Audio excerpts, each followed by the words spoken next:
Tol, tignan mo yun. Ay putya, may gumagamit pa pala niyan.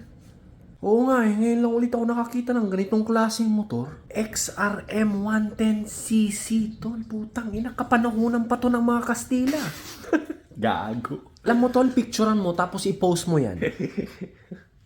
I-caption mo tol motor dati ni Jose Rizal, natagpuan na, kamong ganon. Sige. Mawalang galang na mga kapatid. O bakit? Sino ka ba? Ako ang nagmamay-ari ng motor na yan. Ha? Sa'yo yan? Oo kapatid, baby ko yan. Baby? Yang basurang yan? Alam mo tol, kahit ata dalhin mo yan sa scrapyard, hindi na nila tatanggapin eh. Ikaw pa magbabayad dyan. Alam mo tol, mas mabilis pa yung bisikleta ko kaysa dyan.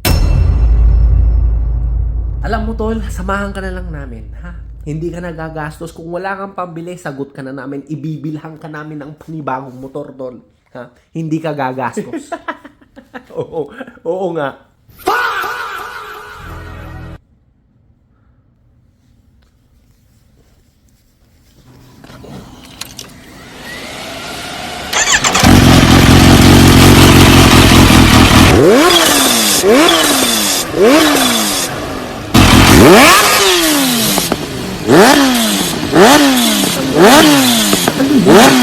May mamo.